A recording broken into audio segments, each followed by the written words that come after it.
Growing up on a lake, like fishing was always your go-to thing to do. Started doing it at a young age.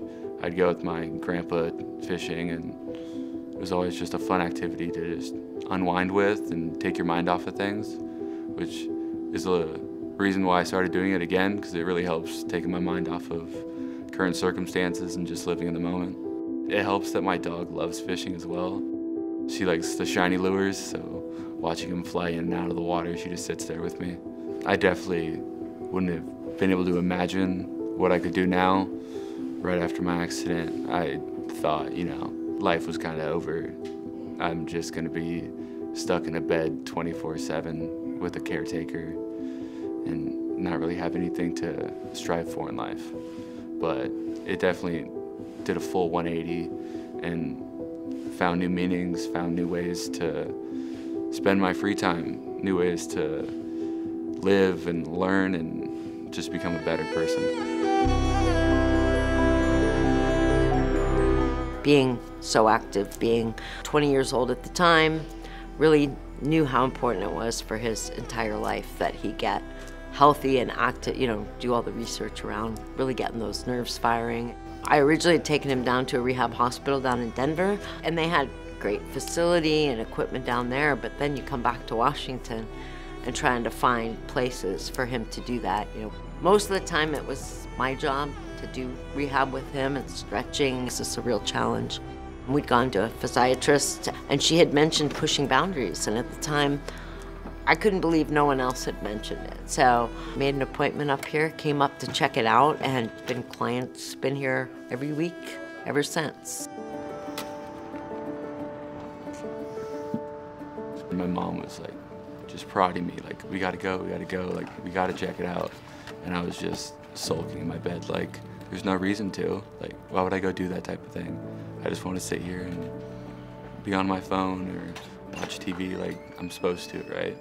And then she finally got me out here, and just seeing what people were doing in here and activities they were doing and strength that they had, and it was eye-opening to learn how that could possibly be me. And so seeing that happen was just, the light clicked in my head. I was like, I've got to do this. I need to find a way to come here, find a way to learn these exercises, get better, and return and not just be stuck in my bed all day. Right after my accident, first just getting out of the ICU, they would just list off all the things you won't be able to do, and you're gonna need certain accommodations that are expensive. You won't be able to return to certain activities, and then coming to a place like here, like pushing boundaries, the sky is the limit. It's not about your limitations. It's about what you want to do, what opportunities you want to follow up with, what activities you want to spend your free time doing, and they'll get you back to it. It was really hard to wrap my head around at first, how to even attempt to get back to what I used to do. My motivation definitely came when I started working out here, and then being able to be healthy and active again.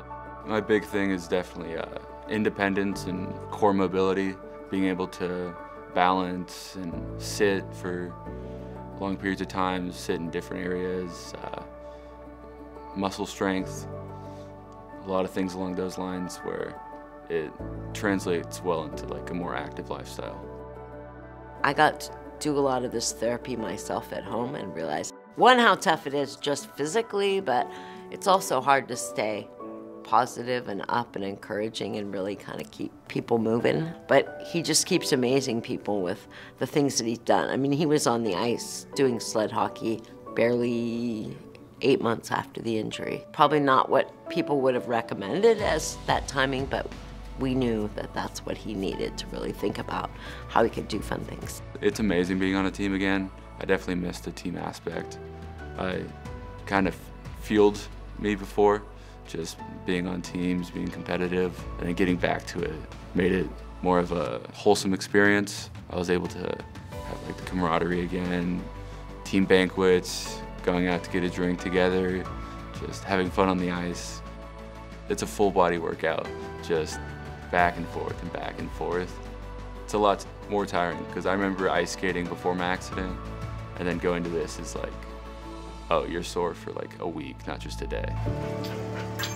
Logan is happiest when he's active, when he's doing things. As a mother of a young son who I want to have a full life, making sure that he's keeping that up from now on. I do see myself as a new person. I wouldn't say as like a more limited person, but definitely more diverse outlook on life. Before my accident, I was very selfish, and now I feel like I'm more selfless, understanding that everybody has their own complex issues in life, and it's not exactly what it seems. Pushing boundaries makes a huge difference for people.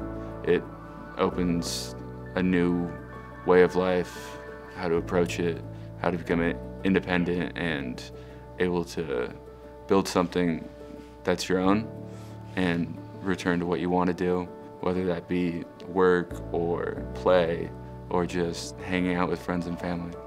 My outlook on life is very, very optimistic. I look at something and I'm like, I bet I could do that. Might as well try, right?